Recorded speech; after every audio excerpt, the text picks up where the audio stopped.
আসসালামু আলাইকুম, সবাই কেমন আছেন? আলহামদুলিল্লাহ আমরা ভালো আছি।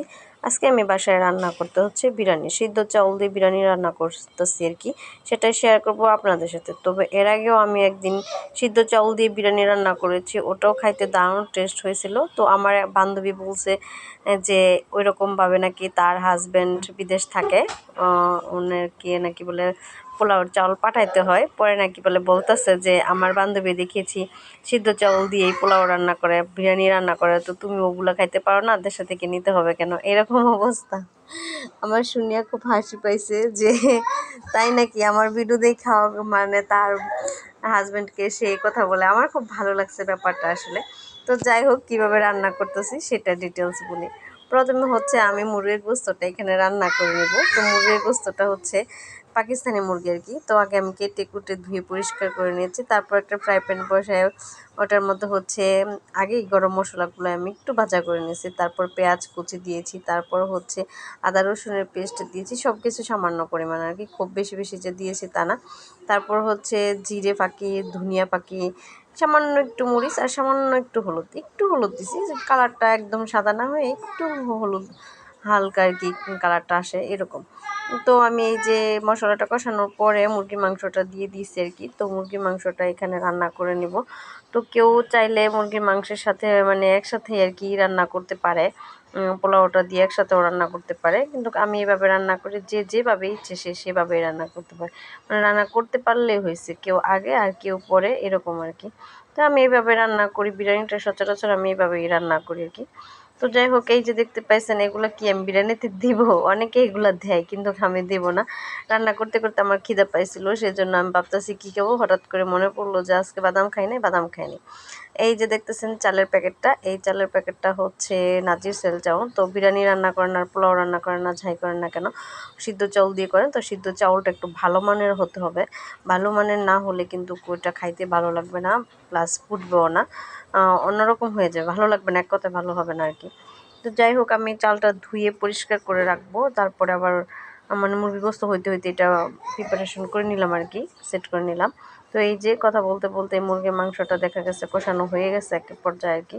তো এখন আবার একটু উল্টে পাল্টে সামান্য একটু ঝোল দিব, মানে দিয়ে আর একটু রান্না করবো আর কি, যাতে করে একটু সিদ্ধ ভালো করে হয় আর কি, সেজন্য। ছোটো বাচ্চারা খাবে, মাংসটা একটু মানে বেশি নরম হলে ভালো হয় আর কি, সেজন্য। তো এই যে সামান্য পরিমাণ পানি দিছি, দেখতেই পাইতেছেন একদম সামান্য পরিমাণ আর কি দিয়েছি, দিয়ে এটা আবার ঢাকনা দিয়ে ঢেকে দিব, ঢেকে রান্না করব। তো এদিকে আমি পোলাওটা বসাই দিলাম। পোলাওটা বসানোর জন্য প্রথমে তেল দিয়ে দিছি একটা হাঁড়িতে, তারপর হচ্ছে পেঁয়াজ কুচি দিয়েছি। পেঁয়াজ কুচি একটু নাড়াচাড়া করে বাদামি কালার হওয়ার পরে আমি এখানে দিয়েছি আদা রসুনের পেস্ট। আদা রসুনের পেস্টগুলো যখন একটু এই হয়েছে, ভাজা ভাজা হয়েছে আর কি, তখন এর মধ্যে দিয়ে দিব আমি চালটা আমি আগে ধুয়ে রেখেছিলাম, সেই চালটা এখন দিয়ে অনবরত একটু নেড়ে তারপর একটু ভাজা করে নেব। পোলাও রান্না করেন আর বিরিয়ানি রান্না করেন যাই করেন না কেন, চালটা যদি ভালো করে ভাজা হয়ে যায়, সুন্দর হয়, তাহলে কিন্তু ঝরঝরা হয় পোলাওটা এবং বিরিয়ানিটাও। তো আমি গাজীপুর যেভাবে রান্না করি না কেন, আমি যতবারই পোলাও রান্না করি, বিরিয়ানি রান্না করি না, একদম সুন্দর পারফেক্ট হয়। কিন্তু বাড়িতে মানে গ্রামের বাড়ি যখন যাই আমি বিরিয়ানিটা রান্না করি বা পোলাও রান্না করি, তো কালারটা জানি কেমন হয়ে যায়, ভালো লাগে একটা না বেশি একটা।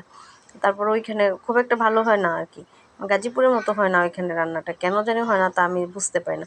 হয়তো ওইখানে আমি মানে একই রকম আঁচ থাকে না তো চুলার, কখনো দেখা গেছে চুলার আঁচটা বেশি বেড়ে গেছে, কখনো কম, হয়তো বা এই কারণে কিছু পুড়ে যায়, কিছু হয়ে যায় এরকম আর কি, সেজন্য মনে হয় মনে।